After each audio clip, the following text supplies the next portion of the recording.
Doctor اسرار احمد صاحب کے بیانات کے لیے ہمارے چینل گلوونگ وے کو سبسکرائب کریں۔ اپنا ہر شخص جو ہے وہ جائزہ لیتا رہے اور جہاں کوئی کمی محسوس ہو اسے اپنے دل میں، کوئی بھی آخر نوٹ بک آپ کے دل میں بھی ہے، اس دل میں لکھ لے کہ اس کی تلافی اور اس کی کمی جو ہے اس کو پورا کرنا وہ اس کا اپنا زندگی میں اس کو اولیت دے گا۔ پہلی بات، فما اوتیتم من شیء فمتاع الحیات الدنیا، جو کچھ بھی تمہیں عطا ہو جائے وہ اس دنیا کی زندگی کا برتنے کا سامان ہے۔ اللہ نے تمہیں اس دنیا میں بھیجا ہے، یہ زندگی ہے، اس کے کچھ لوازم ہیں، اس کے کچھ تقاضے ہیں، اس کے لیے کچھ متاع، کچھ ساز و سامان کی ضرورت ہے۔ تو دنیا میں جو شے بھی تمہیں مل جائے، اور یہاں پہ من شیء، یہ جو تنکیر ہے، نکرہ ہے، یہ تفخیم کے لیے، بڑی سے بڑی شے بھی مل جائے، بہت بڑی دولت مل جائے، بہت بڑا کوئی محل مل جائے، کوئی بہت بڑا آپ کا کاروبار ہو جائے، لیکن یہ کہ کوئی بڑی سے بڑی شے بھی ہو، اس کو یہ سمجھ لینا چاہیے کہ یہ میری کوئی ملکیت نہیں ہے، یہ میرے لیے کوئی مستقل اہمیت کی شے نہیں ہے، متاع الحیات الدنیا، یہ دنیا کی زندگی کا ساز و سامان ہے۔ یعنی یہ نقطہ نظر اگر راسخ نہیں ہو گیا ہے، اگر ان چیزوں کی اہمیت نگاہوں کے اندر کھبی ہوئی ہے، اگر ان چیزوں کی قدر و قیمت دل کے اندر راسخ ہے، تو پھر پہلا قدم بھی اس راستے میں نہیں اٹھے گا، یا اٹھا دیا ہے تو گاڑی نوکنگ کرتی رہے گی، آدمی چلنا چاہے گا چل نہیں پائے گا، اس لیے کہ بیڑی تو پڑی ہوئی ہے۔ دنیا کی عظمت، دنیا کی اہمیت، دنیا کی توقیر، مظاہر دولت، اگر ان کی کوئی بھی اہمیت نگاہ کے اندر ہے تو پھر اس راستے پر چل نہیں پاؤ گے۔ پہلا قدم یہ ہے کہ دیکھ لو کہ دل سے یہ تو ہے کہ ہاں رہنا ہے تو بہرحال روٹی کھانی ہے، زندگی کے لیے ضروری ہے، ٹھیک ہے، کوئی نہ کوئی لباس بھی چاہیے تن کے ڈھانپنے کے لیے، یہ بھی صحیح ہے کہ کوئی چھت جو ہے وہ سر کے اوپر ہونی چاہیے، کوئی گھر ہونا چاہیے۔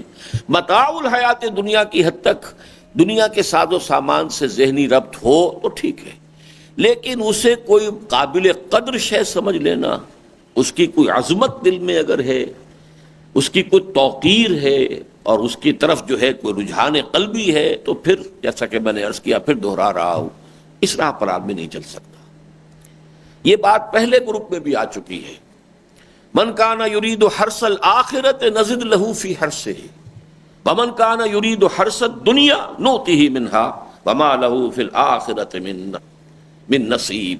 جو کوئی آخرت کی کھیتی کا طالب ہو جائے، طے کر لے میرا مطلوب کون سا ہے، آخرت یا دنیا، من کان یرید حرث الآخرۃ نزد لہ فی حرثہ، ہم اس کی کھیتی میں اضافہ کرتے رہتے ہیں، بڑھاتے رہتے ہیں۔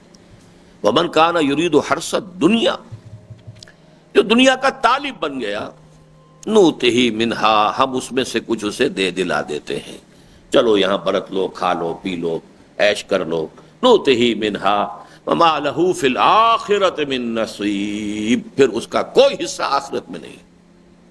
وہ گویا کہ یہ مضمون ہے جس پر کہ پچھلا گروپ ختم ہوا ہے، وہ جو 8 آیات ہیں اس میں سے جو 20ویں آیت ہے، 21ویں آیت پہ میں نے کہا کہ وہ گروپ ختم ہوتا ہے، لیکن 20ویں آیت جو ہے وہ یہ ہے، وما من کان یرید حرث الآخرۃ نزد لہ فی حرثہ ومن کان یرید حرث الدنیا نؤتہ منہا وما لہ فی الآخرۃ من نصیب۔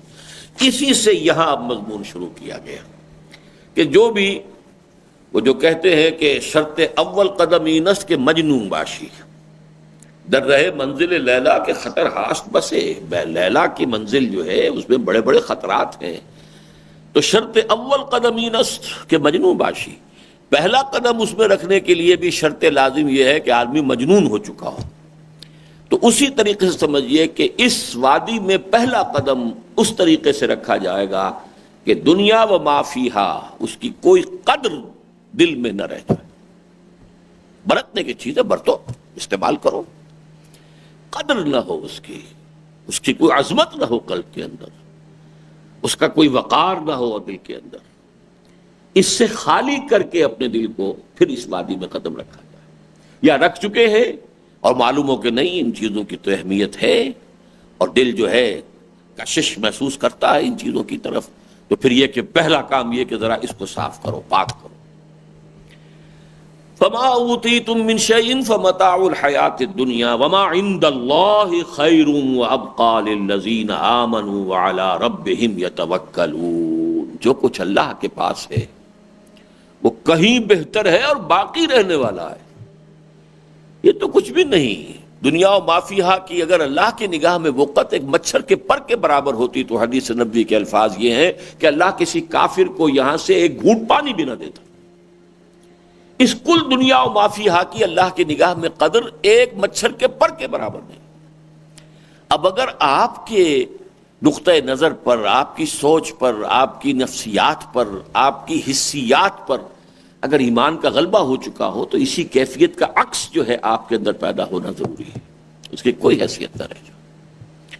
ہاں جو اللہ کے پاس ہے وما عند اللہ خیر وابقى، وہ بہت بہتر ہے اور باقی رہنے والا ہے.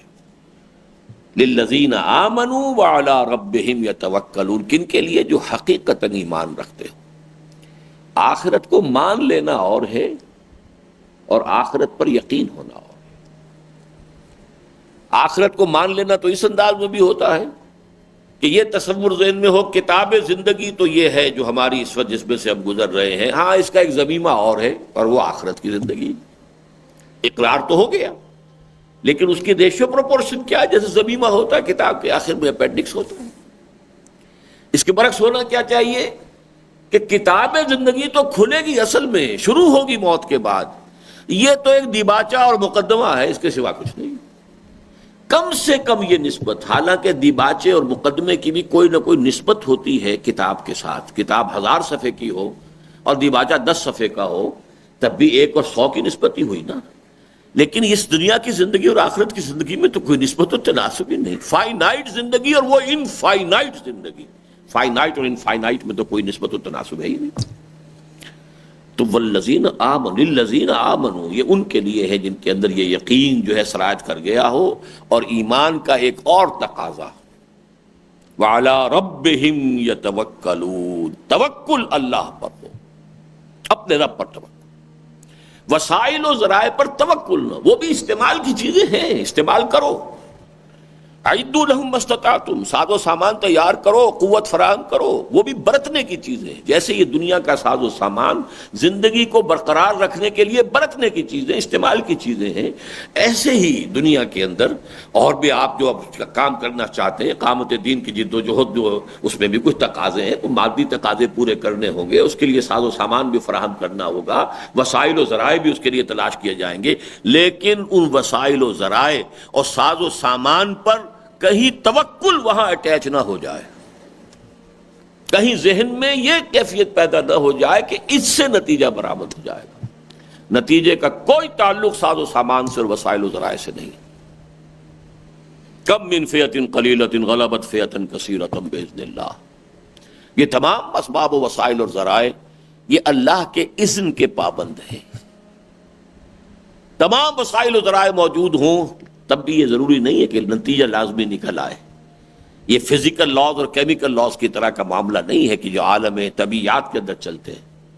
یہ معاملہ جو توکل، بھروسہ، اعتماد صرف ذات باری تھا، اس میں کہیں شرک نہ ہو جائے.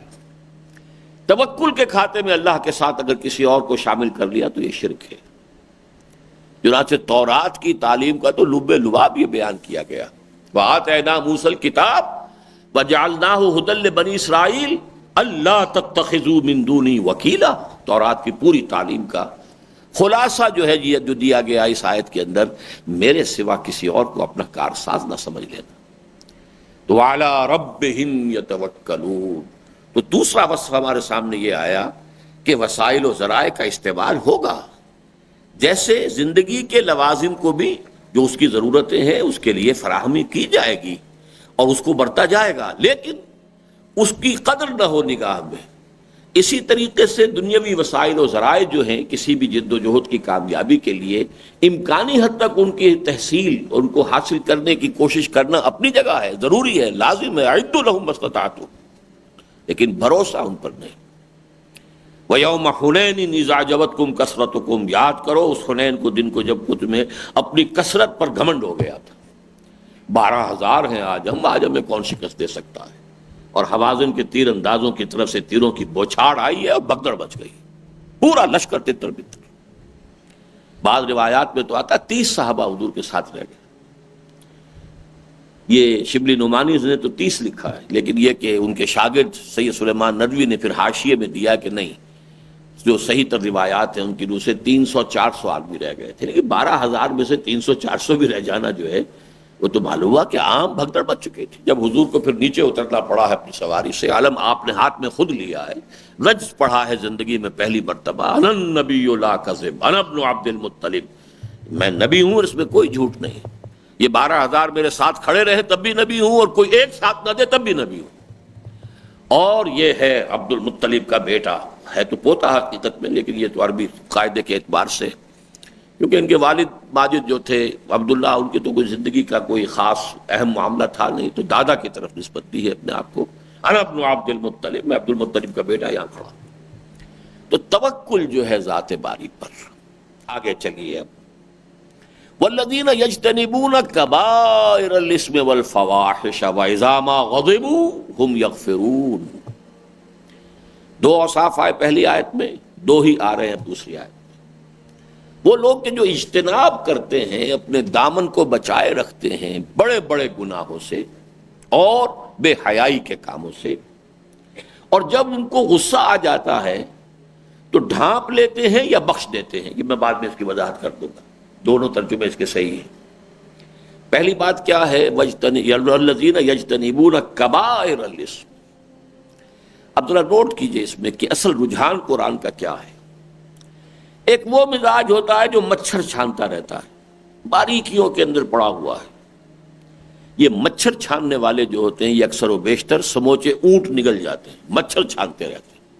یہ بائبل کے الفاظ ہیں جو حضرت مسیح علیہ السلام نے ان کے زمانے کے جو یہود کی علماء کی قیادت تھی ان پر تنقید کرتے ہوئے کہا ہے، الفاظ فرمائے، تم لوگ مچھر چھانتے رہتے اور سموچے اونٹ نگل جاتے۔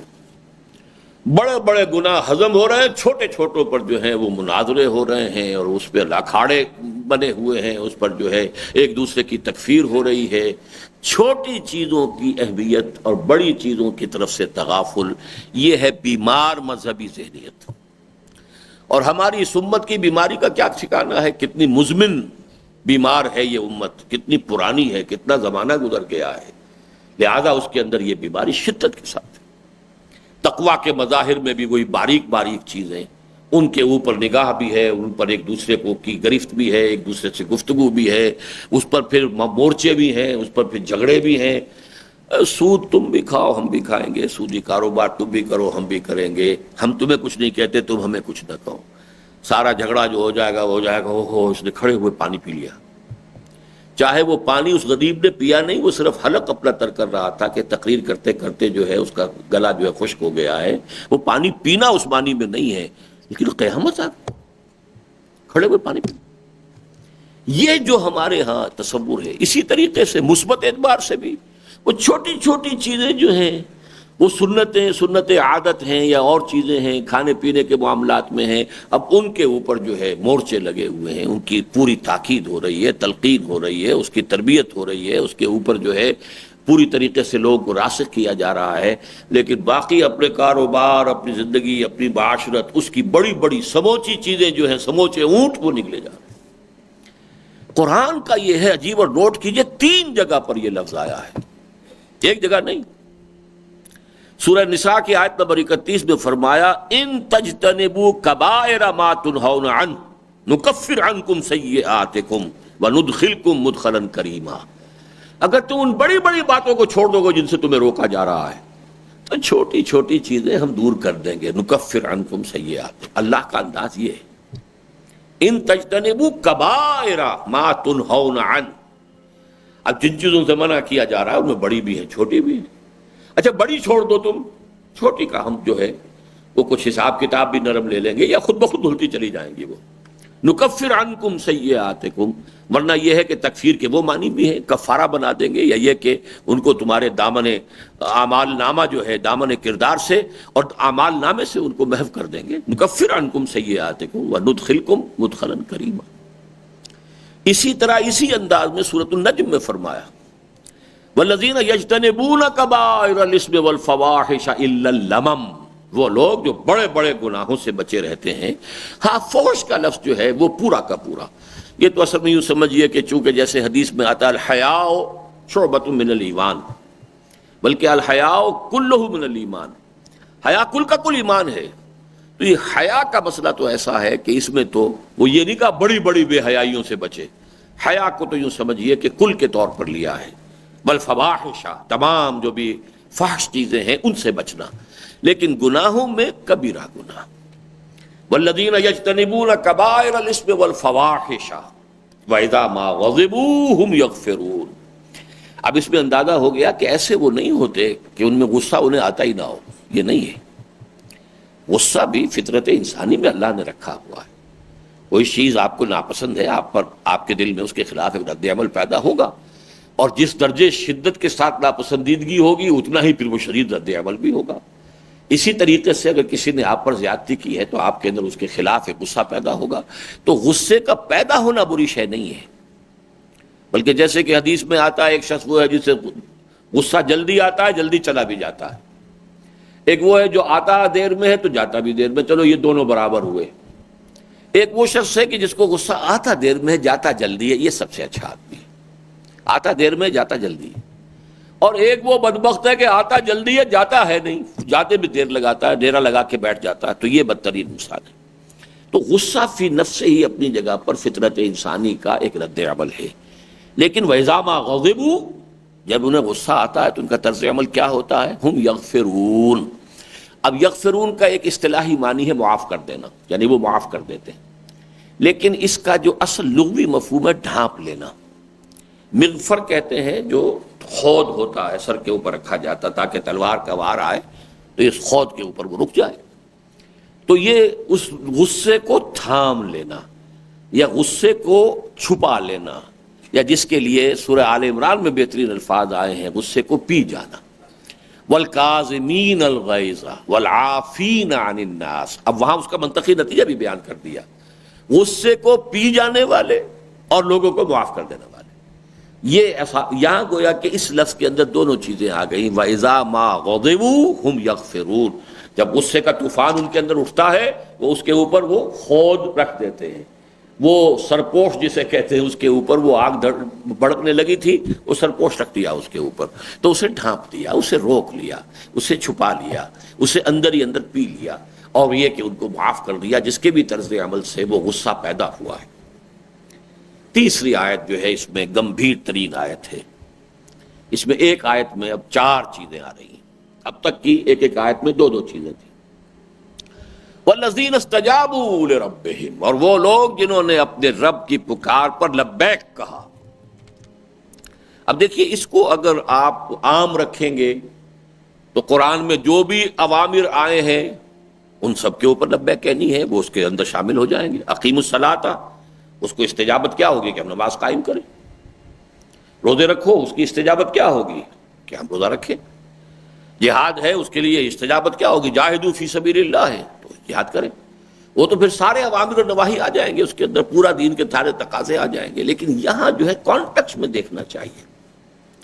کانٹیکسٹ یہ ہے کہ اس پوری صورت میں اس آیت سے پہلے تک بلکہ غالباً آخر تک بھی صرف ایک امر آیا ہے جمع کے صیغے میں اور ایک نہیں آئی ہے جمع کے صیغے میں. اور وہ امر کیا ہے؟ ان اقیم الدین، دین کو قائم کرو. اس کے سوا اس پوری صورت کے اندر جمع کے صیغے میں کوئی امر نہیں ہے، اور اس پوری صورت میں جمع کے صیغے میں کوئی نہیں ہے سوائے اس کے ولا تتفرقوا فیہ. یہ اصل میں تتفرقوا نہیں ہے، تتفرقوا فیہ. ایک تو تتفرقوا اپنی جگہ پر ہے، تفرقے میں مت پڑو. یہاں یہ کہ اس دین کے معاملے میں متفرق نہ ہو جاؤ. تمہارے اندر اختلاف ہو سکتے ہیں، تفصیلی احکام میں اختلاف ہو سکتے ہیں، رفع یدین ہے نہیں ہے اختلاف ہو سکتا ہے، دین کے معاملے میں اختلاف نہ. دین اور اقامت دین تو ایک شے ہے. دین تو یہ ہے کہ کل نظام زندگی پر اللہ تعالیٰ کی حاکمیت قائم ہو جائے. دین تو یہ ہے کہ پورے نظام زندگی پر کتاب و سنت کی بالادستی جو ہے نافذ ہو جائے. یہ دین ہے. ان اقیم الدین، دین کو قائم کرو. ولا تتفرقوا فیہ، اس میں تفرق نہیں ہونا چاہیے. اس میں تفرقہ نہ ہو، نہ دین میں تفرقہ ہو اور نہ اقامت دین کا اس میں کوئی اختلاف ہو۔ یہ جو کہ چونکہ صرف ایک آیا لہذا یہاں پر ہم یہ سمجھیں گے کہ اس سے مراد کیا ہے، وہ لوگ جو اقامت دین کی جو پکار ہے اللہ کی اس پر لبیک کہتے ہیں، والذین استجابوا لربہم۔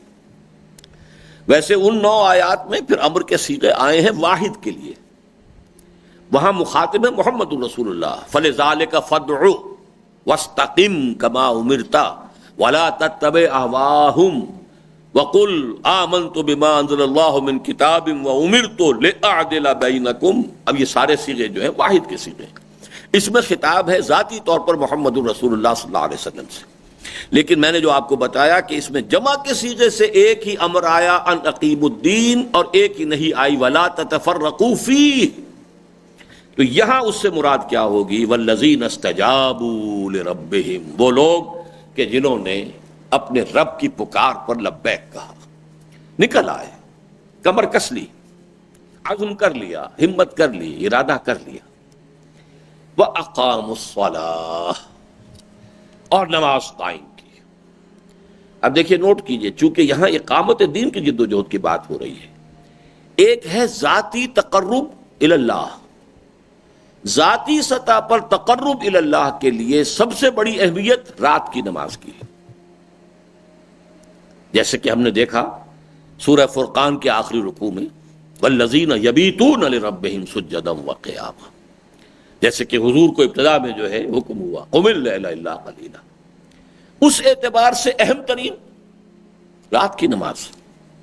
اقامت دین کا جب معاملہ آئے گا تو اس میں اقامت الصلاۃ کی اہمیت ہے، اس لیے کہ اقامت دین بھی جب ہوگی تو اس کا پہلا کام کیا ہوگا، الذین مکناہم فی الارض اقاموا الصلاۃ وآتوا الزکاۃ وامروا بالمعروف ونہوا عن المنکر، وہ لوگ کہ جنہیں اگر ہم زمین میں تمکن عطا کر دیں، غلبہ عطا کر دیں، اختیار دے دیں تو وہ نماز قائم کریں گے، زکوٰۃ ادا کریں گے اور نیکیوں کا حکم دیں گے، بدی سے روکیں گے۔ یہ چارٹر ہے اللہ کا، یہ مینیفیسٹو ہے ایک طریقے سے محمد رسول اللہ کا، اس لیے کہ یہ آیات نازل ہوئی ہیں اثناء سفر ہجرت میں، جبکہ آپ مکے سے مدینے کی طرف جا رہے تھے، اور اب وہ مرحلہ آنے والا تھا جہاں تمکن حاصل ہو رہا ہے مدینے کے اندر محمد رسول اللہ کو۔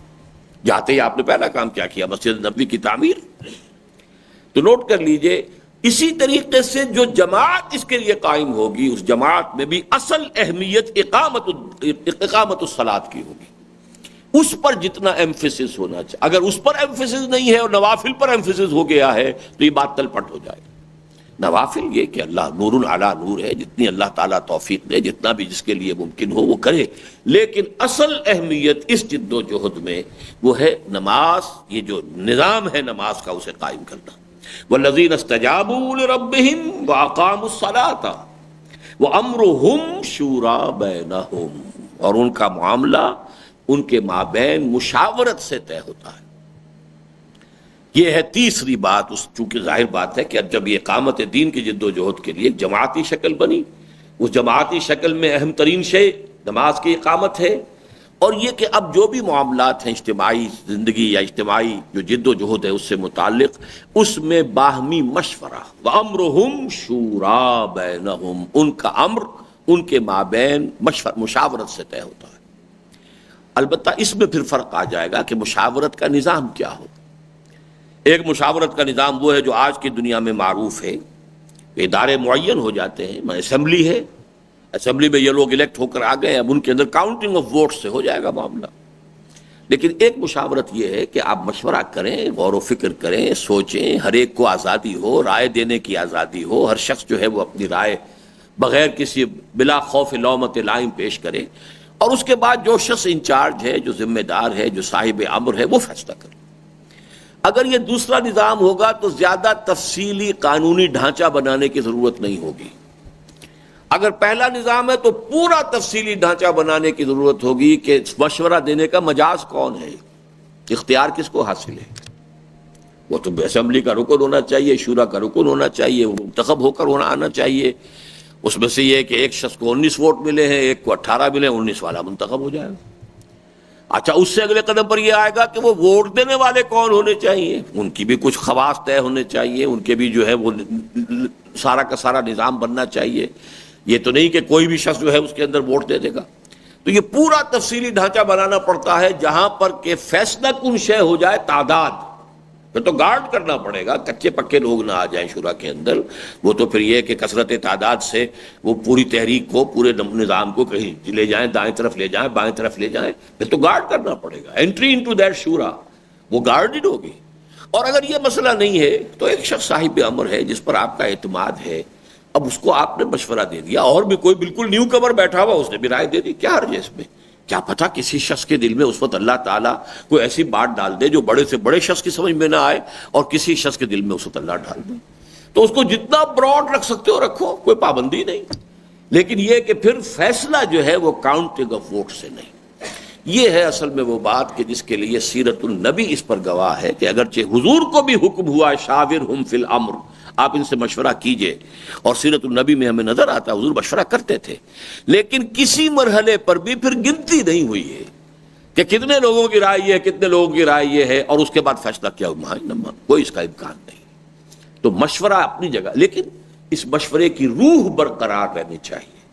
وہ یہ کہ یہ احساس جو ہے ساتھیوں کے اندر برقرار رہے کہ ہمارا امیر جو ہے وہ کوئی اپنی جو ہے وہ ٹوٹلیٹیرین انداز اختیار نہیں کر رہا ہے، کوئی اس طرح کی اس نے شکل اختیار نہیں کر لی ہے کہ بس کسی سے کوئی نہ پوچھنا ہے نہ کسی سے کوئی مشورہ کرنا ہے، جو من میں آیا کر گزرا.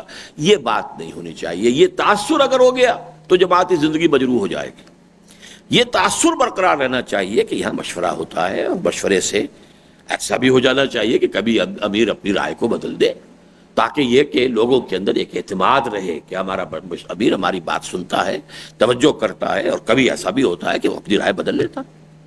تو یہ اور یہ ہوگا، فطری طور پر ہوگا. خود ہمارے یہاں ہوا، کئی مرتبہ ہوا، میں نے اپنی رائے بدلی. اس حوالے سے ایک ہے روح شورا، ایک ہے نظام شورا. ان دونوں کو علیحدہ سمجھیے. تو یہاں جو اصل شے وہ ہے کہ روح شورا، روح مشاورت جو ہے برقرار رہنی چاہیے.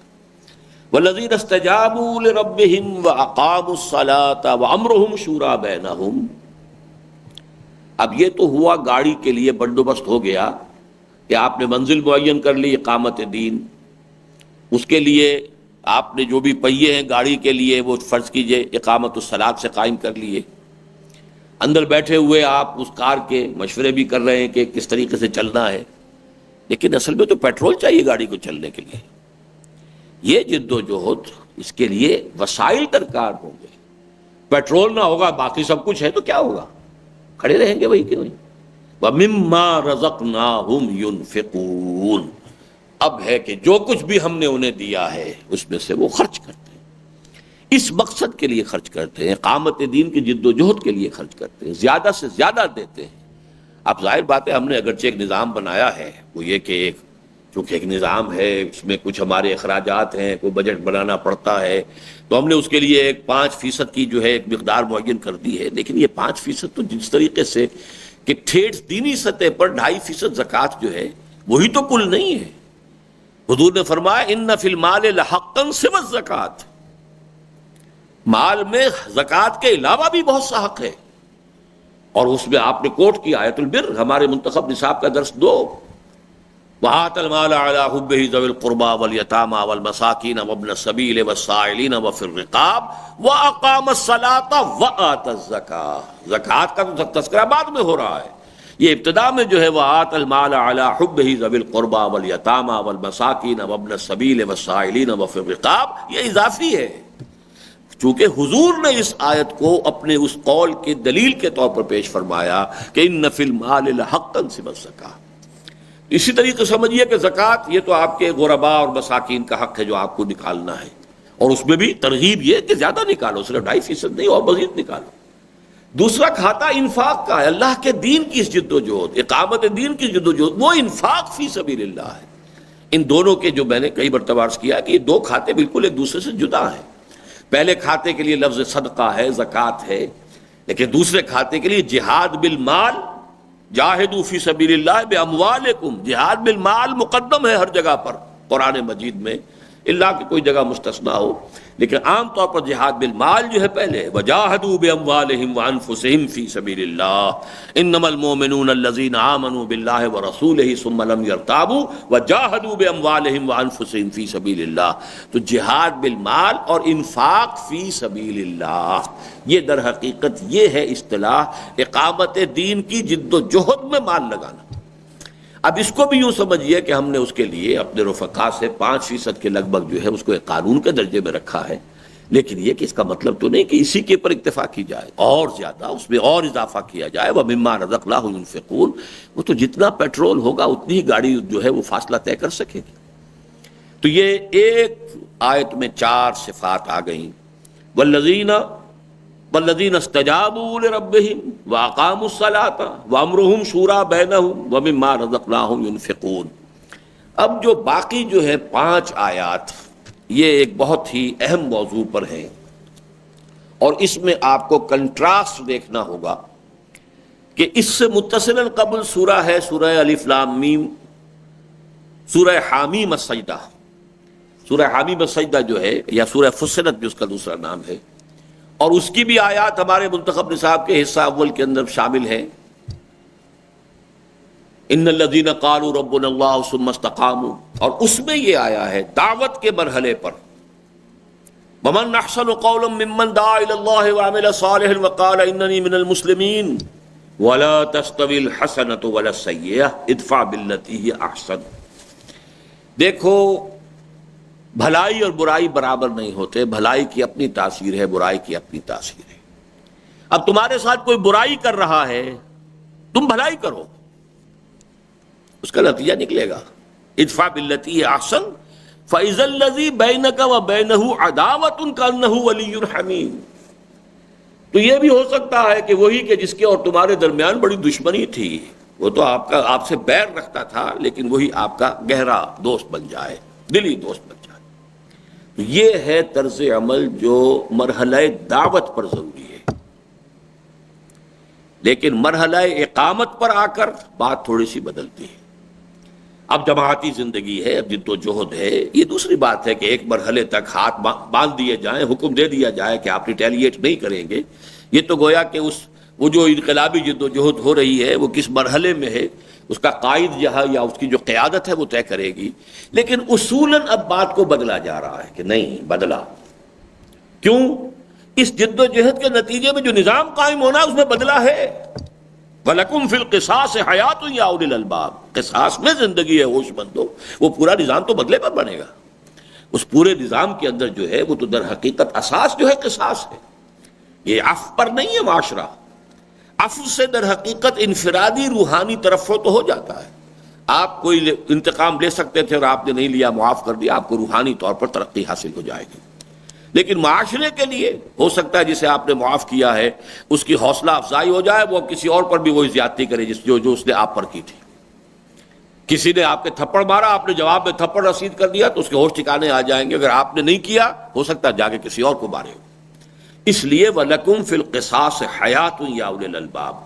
تو اب دیکھیے ایک ہے نظام جو ابھی بننا ہے، اس کے لیے تو جد و جہد ابھی ہو رہی ہے، اقامت دین کی جد و جہد ہے، جس کا ہدف کیا ہے؟ وہ نظام ہے جس میں قصاص اور بدلہ جو ہے وہ در حقیقت اس کے اصل الاصول کے طور پر طے ہے. ایک طرف دعوت ہے، دعوت کے اندر بدلے کا سوال نہیں ہے. وہاں تو یہ کہ وہ گالیاں دے رہے ہیں تو آپ دعائیں دیں، وہ پتھر مار رہے ہیں تو آپ پھول پیش کریں. یہ دعوت کا. اب یہ ہے اقامت کی جد و جہد کے دوران جب اس مرحلے پر آ جائیں تو اس میں اب آپ کو عجیب نظر آئے گا کہ یہ عفو اور بدلہ یہ اس طریقے سے باہم گتھے ہوئے ہیں کہ ایک طرف بدلہ لینے کو بھی ڈیفینڈ کیا گیا ہے کہ کوئی حرج نہیں اگر بدلہ دیا جائے، لیکن یہ کہ دوسری طرف عفو کی تلقین بھی ہے. چونکہ یہ ان دونوں کے مابین ایک شے ہے. دعوت کا مرحلہ جو آ چکا ہے حامیم السجدہ میں، ومن احسن قولا ممن دعا الى الله وعمل صالحا وقال اننی من المسلمین ولا تستوی الحسنۃ ولا السیئۃ ادفع بالتی ہی احسن فاذا الذی بینک وبینہ عداوۃ کانہ ولی حمیم. یہ ہے وہ مرحلہ. جانا ہے اقامت دین، نظام جس کے اندر کے بدلہ اور سزا اور تعزیرات اور حدود، اس کا پورا نظام آنے والا ہے. درمیان میں اقامت دین کی جد و جہد جب خاص طور پر ایکٹیو ریزسٹنس کے دور میں آنے والی ہو تو وہ بدلے کا معاملہ جیسا کہ سورہ بقرہ میں آپ پڑھتے ہیں، اگر یہ لوگ تم سے قتال کرتے ہیں حرم کے حدود میں، تم بھی قتال کرو۔ والحرمات قصاص، حرمات کا بھی قصاص ہے۔ یہ نہیں ہے کہ وہ تو تمہارے اوپر حملہ کر رہے ہیں حرم کے حدود کے اندر یا محترم مہینوں کے اندر، اور تم بیٹھے ہوئے ہاتھ نہیں اٹھا سکتے اس لیے کیا کرے، تو یہ تو اشر حرم ہے، یہ نہیں۔ والحرمات قصاص، حرمات کا بھی بدلہ ہے۔ اگر انہوں نے اس مسجد حرام کے حدود کے اندر یا حرم کی حدود کے اندر جو ہے وہ جنگ کی ہے اور قتال کیا ہے، اور اگر انہوں نے ان اشر حرم کو پامال کیا ہے، تم بھی کرو، بدلہ ہے، ٹٹ فار ٹیٹ، وہ تو نظام آئے گا بعد میں۔ لیکن ان دونوں کے مابین یہ ٹرانزٹری فیز ہے جو ان 5 آیات میں آ رہا ہے۔ اہمیت کتنی ہے دیکھیے کہ اس کے لیے 5 آیات اس ایک مضمون پر بحث کر رہی ہیں۔ والذین اذا اصابہم البغی ہم ینتصرون۔ اب دیکھیے کسی اخلاقی تعلیمات کی کتاب میں یہ آیت کبھی نہیں آئے گی۔ یہ قرآن ہے جو ہر طرف کے تقاضوں کو دکھاتا ہے۔ جیسے میں کہتا ہوں وہ آیت انتہائی عریاں آیت ہے قرآن مجید کی، انتہائی عریاں انقلابی آیت۔ لقد ارسلنا رسلنا بالبینات وانزلنا معهم الکتاب والمیزان لیقوم الناس بالقسط وانزلنا الحدید۔ ہم نے لوہا بھی اتارا۔ جو لوگ اس عدل اور قسط کے نظام کے قیام میں مزاحم ہو، تمہارے اندر طاقت ہے تو لوہے کی طاقت استعمال کرو، ان کے سروں کو کچلو۔ ننگی آیت، بڑی عریاں آیت۔ یہ قرآن اللہ تعالیٰ کو، واللہ لا یستحیی من الحق، اللہ تعالیٰ کو تو حق کہنے میں کہیں کوئی جو ہے بات نہیں۔ اسی طریقے سے اب یہاں انتقام، ینتصرون، اس کی ترغیب دی جا رہی ہے۔ اخلاقی تعلیمات میں کبھی دنیا میں آپ یہ نہیں پائیں گے۔ والذین اذا اصابہم البغی، یہ بدھ مت کے بھکشو، ایک دور تھا جس میں کہ تمہیں بدھ مت کے بھکشو بنے رہنے کی تلقین ہے، لیکن یہ کہ اس وقت بھی سینوں میں رکھو کہ لینا ہے بدلہ، اس وقت ہمارے ہاتھ روکے ہوئے ہیں۔ نغمہ ہے بلبل شوریدہ تیرا خام ابھی، اپنے سینے میں ذرا اور اسے تھام ابھی۔ ان سے انتقام لینے کے جذبات دل میں رکھو، پالو ان کو، ایک وقت آئے گا کہ تمہارے ہاتھ کھول دیے جائیں گے، پھر ان سے انتقام لینا۔ جیسے کہ حضرت بلال نے لیا ہے امیہ ابن خلف سے، جو انتقام لیا ہے، اس کو پکڑا ہے اور اسے عین بدر کے میدان کے اندر جو ہے اس کو ختم کیا ہے۔ دیکھیے اب ظاہر بات ہے جو کچھ اس نے کیا تھا حضرت بلال کے ساتھ، اس کے لیے حضرت بلال کے دل کے اندر انتقامی جذبات تو تھے نا۔ اب یہاں وہ عفو وغیرہ کا مسئلہ نہیں ہے، تو اس لیے والذین اذا اصابہم البغی ہم ینتصرون۔ البتہ پھر سن لیجئے، یہ اس اقامت دین کی جد و جہد کرنے والی جماعت کی قیادت کا کام ہوگا کہ کس وقت تک وہ روکے رکھتی ہے کہ ہاتھ بندھے رکھو، کفوا ایدیکم۔ تو یہ تو ایسے ہی ہے کہ جیسے حضرت عمر رضی اللہ تعالیٰ عنہ نے قحط کے زمانے میں جو حد تھی چوری کی وہ ساقط کر دی تھی۔ چوری کی حد ختم نہیں کر سکتے تھے حضرت عمر، معاذ اللہ، قرآن مجید کی بات ہے، لیکن ساقط کر دی تھی کہ اب یہ تو چونکہ قحط کا عالم ہے، اس میں تو کوئی بھوک سے مجبور ہو کر بھی ہو سکتا ہے کہ چوری کر رہا ہو، لہذا ہاتھ نہیں کٹے گی۔ اسی طرح اس پیسو ریزسٹنس کے دوران میں اس چیز کا ساقط رہنا، اس پر دلیل نہیں ہے کہ وہ مستقل کوئی قانون ہے۔ مستقل قانون تو وہی ہے وَلَكُمْ فِي الْقِصَاصِ حَيَاةٌ يَا أُولِي الْأَلْبَابِ، لیکن ایک دور کے اندر اس کے حکمت کا تقاضا یہ ہے اس منہج انقلاب کی کہ اس وقت ہاتھوں کو روکے رکھو۔ نغمہ ہے بلبل شوریدہ تیرا خام ابھی، اپنے سینے میں اسے اور ذرا تھام ابھی، ایک وقت آئے گا تمہارے ہاتھ کھول دیے جائیں۔ تو فرمایا والذین اذا اصابہم البغی ہم ینتصرون وجزاء سیئۃ سیئۃ مثلھا۔ دیکھ رہے ہیں اریانی، برائی کا بدلہ برائی ہے ویسی ہی۔ اس میں مفسرین ذرا زیادہ زور دے دیتے ہیں اس بات پر کہ اس سے زیادہ نہ ہو، ٹھیک ہے ویسی ہی ہو، اس سے زیادہ نہ ہو، یہ بھی اپنی جگہ پر ہے، لیکن ویسی ہی، اس کے اندر اس اعتبار سے بھی زور ہے کہ اس میں جیسی بھی انہوں نے زیادتی کی ویسی زیادتی۔ تو دونوں طرف اس کو سمجھنا چاہیے۔ بس جزاء سیئۃ سیئۃ مثلھا، البتہ جیسا کہ میں نے عرض کیا تھا اس میں عفو اور اس طریقے سے انتقام یا بدلہ لینے کے لیے اس کی اجازت کہہ لیں، اس کی جو بھی ایک یعنی پرمیشن کے ساتھ ساتھ بلکہ ترغیب کے ساتھ ساتھ عفو کی تلقین بھی جاری ہے، اس لیے کہ یہ درمیانی دور ہے، وہ دعوت کا مرحلہ اور وہ اقامت کے بعد کا مرحلہ، یہ دور جو ہے گویا کہ اس کے بیچ کا ہے، تو اس لیے ومن عفا واصلح فاجرہ علی اللہ، جو شخص اپنے اس انتقام کے جذبے کو تھام لے، روک لے، معاف کر دے اور اصلاح کرے. معافی سے اصلاح کی بھی تو امید ہے. جہاں اس بات کی امید ہے کہ وہ شخص جو ہے وہ زیادتی کے اوپر اور ڈھیٹ ہو جائے گا، وہاں یہ بھی تو ہے کہ اگر اس کے اندر کوئی انسانیت کی رمق ہے تو اسے ایک پشیمانی ہو جائے کہ میں نے اس شخص کے ساتھ یہ کیا تھا، اس نے میرے ساتھ یہ کیا. ادفع باللتی احسن، تو یہ ایک اصلاح کی شکل بھی پیدا ہو سکتی ہے. تو یہ دونوں رخ ہیں. اگر کوئی شخص اس دوسرے رخ کو سامنے رکھتے ہوئے ومن عفا واصلح فمن عفا واصلح فاجرہ علی اللہ، تو اس کا اجر و ثواب اللہ کے ذمے ہے. اللہ تعالیٰ اسے جزا دے گا، اسے ریوارڈ کرے گا، اس کو بدلہ دے گا. انہ لا یحب الظالمین، لیکن وہ ظالموں کو پسند نہیں کرتا. وہ عفو کی اس لیے نہیں تمہیں تلقین کرتا کہ ظالم اللہ کو پسند ہے. اللہ تو چاہتا ہے ظالموں کی سرکوبی ہو، لیکن یہ کہ کسی وقت حکمت کا تقاضا، بہتری اسی میں نظر آ رہی ہو کہ یہ شخص جو ہے اس میں آپ کو امکان نظر آتا ہے پشیمان ہو جائے، امکان نظر آتا ہے کہ اس کے ساتھ اگر خیر کیا جائے، معاف کر دیا جائے تو اس کے اندر کی کوئی سوئی ہوئی انسانیت جاگ اٹھے، وہ خیر کا اگر کوئی جذبہ جو ہے اس وقت دبا ہوا ہے وہ کہیں وہ ایکٹیو ہو جائے. تو اس لیے ہے، ورنہ یہ کہ اللہ تعالیٰ کو ظالم پسند تو نہیں ہے.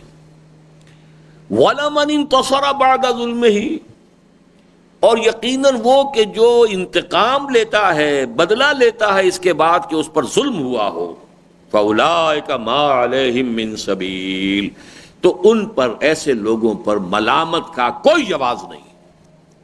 یعنی اگر کوئی بدلے پر تلا ہوا بدلہ لیتا ہے تو آپ یہ نہیں کہہ سکتے تم گھٹیا کام کر رہے ہو. No, it is his right. He can forgo his right. اپنا حق کو چھوڑنا چاہے چھوڑ دے، اللہ سے اجر لے لے. آپ تقاضا نہیں کر سکتے اس سے کہ تمہیں معاف کرنا چاہیے، نہیں. اگر اس نے بدلہ لیا ہے تو آپ ملامت نہیں کر سکتے. وَلَمَنِ انتَصَرَ بَعْدَ ظُلْمِهِ، اس کے بعد کہ اس پر ظلم ہوا ہے، اگر اس نے انتقام لیا ہے، اس نے بدلہ لیا ہے، فَأُولَٰئِكَ مَا عَلَيْهِم مِّن سَبِيلٍ، ان کے اوپر کوئی سبیل، کوئی ملامت کا معاملہ نہیں ہے کہ آپ ان کے اوپر کسی درجے میں بھی کوئی لعن طعن کریں، ملامت کریں. نہیں. دیکھیے اس میں اس حد تک قرآن کا معاملہ جو ہے کس قدر اس میں ایک عدل و قسط کے نظام کو برپا کرنے کی اہمیت جو ہے، جو پہلو ہمارے دین کا سرے سے اوجھل ہے، سرے سے نگاہوں کے سامنے ہے ہی نہیں. ہمارے یہاں کا مذہبی طبقہ نظام اسلام کے قیام سے مطلب کیا سمجھتا ہے؟ حدود اور تعزیرات، قوانین نافذ ہو جائے. اور نظام جو محمد عربی نے قائم کیا تھا صلی اللہ علیہ وسلم، اس نظام کی طرف کچھ سے کچھ توجہ نہیں.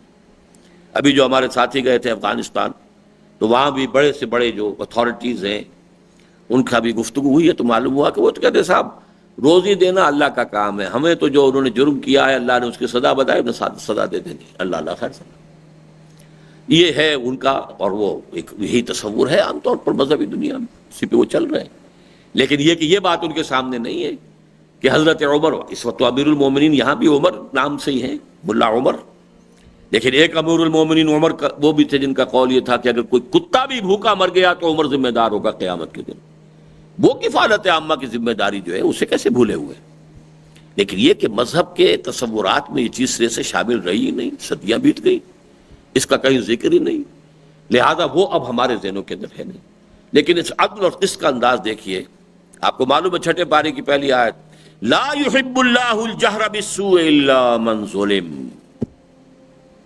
اللہ کو بدگوئی، بد زبانی، بری بات کا بلند آواز سے کہنا پسند نہیں ہے، ہاں مگر اس شخص کی طرف سے کہ جس پر ظلم ہوا.